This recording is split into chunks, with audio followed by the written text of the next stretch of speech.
So to put it nicely, we suck. We've sucked for a while, and in the intro video you saw how bad we've really been over the last 20 years.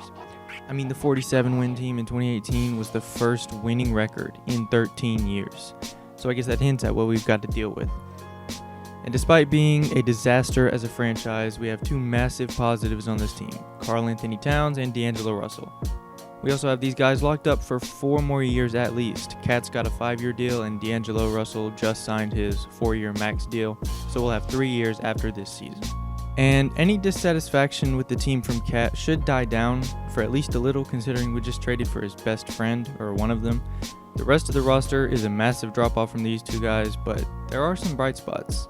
We've got some solid young guys like Malik Beasley, who since the trade deadline has been tearing it up. I think he's averaging 21 points on some pretty good efficiency.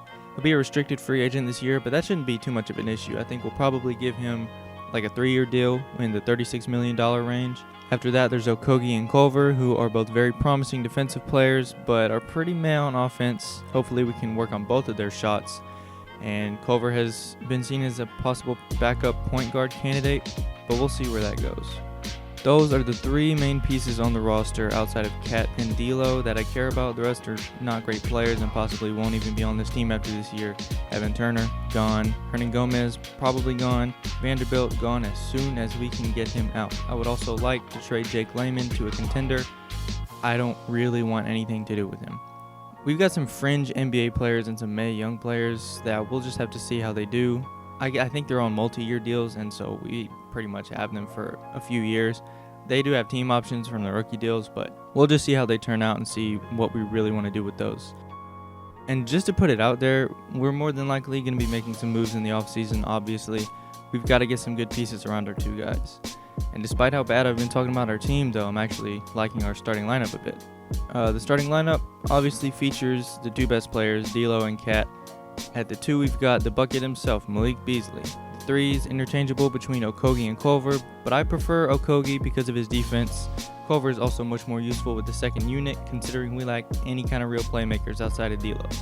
Then at the 4, we've got all $16 million of James Johnson, and believe it or not, he's actually one of my favorite pieces that we've got.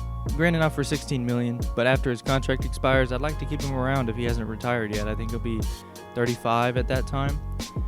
Johnson's the enforcer type and can bring some much needed toughness to this young team. And although his backup position is listed at center, I don't want him to play any minutes there because he's 6'7", and we've got other bigs that we can play. Granted, Amari Spellman's only 6'8", so we really need a real backup center. I'll be moving Johnson's backup position to small forward, mainly because he's got a pretty decent jump shot and he can also defend the perimeter some as well as the paint. So there's our starting 5, but the second unit's kind of, it's pretty pitiful. It's got Culver, Spellman, Jake Layman, Jacob Evans, and out of necessity, we've got Hernan Gomez getting some minutes. He can play center, so can Spellman, but I really don't want either one of them playing center. They're both more suited towards being power forwards, I think. So basically, in the second unit, we've got a below-average offense and an awful defense. I mean, these guys have some room to grow for sure, but we've got to get somebody to play some meaningful minutes off the bench this offseason. So now that we've got the rotation taken care of, let's talk about how this team's going to play. I think it's painfully obvious that our only 2 real options on offense are Cat and D'Lo. The pick and pop will be lethal, and so will the pick and roll.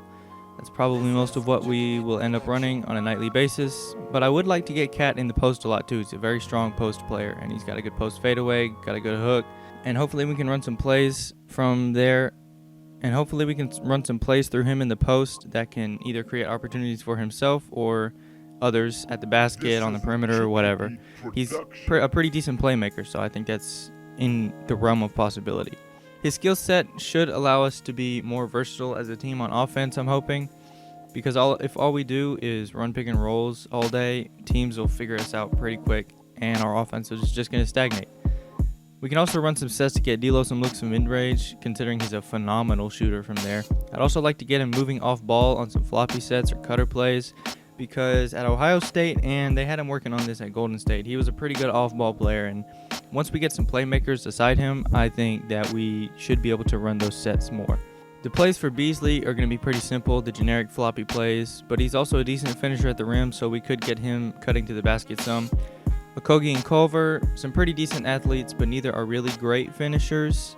Okogie's pretty fast and athletic, so we could see him taking off on the fast break to get some wide open buckets, but we'll see where the offense takes us.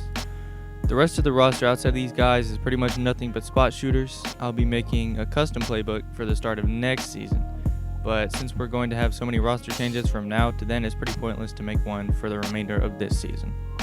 So about the defense, we're going to be an absolute dumpster fire on that side of the ball. Nobody can defend on this team besides Okogie. Even though Johnson is decent and Culver shows potential, honestly, there's not even that much to say here. I mean, except that I plan to try and sign or trade a guy who can bring a defensive presence to the team.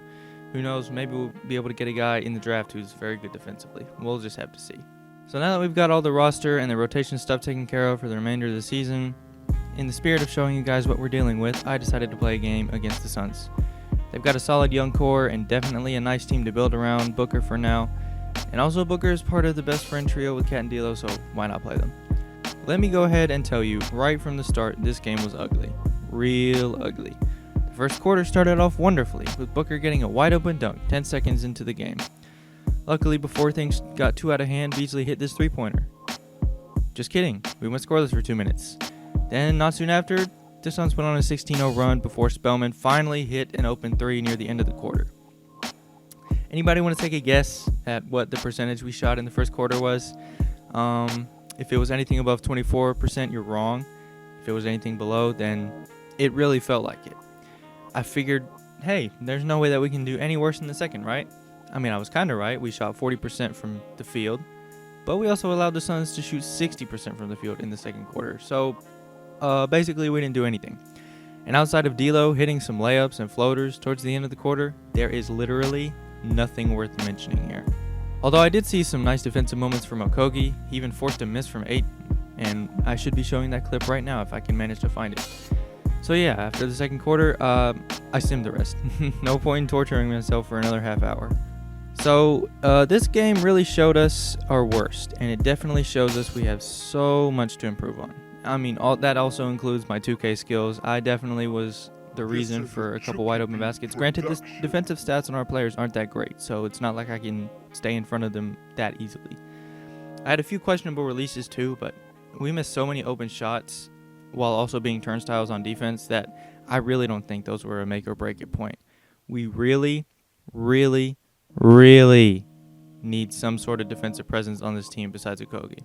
We won't be playing another game this season. I'm just going to go ahead and sim to the off season so we can start the real rebuild of this team.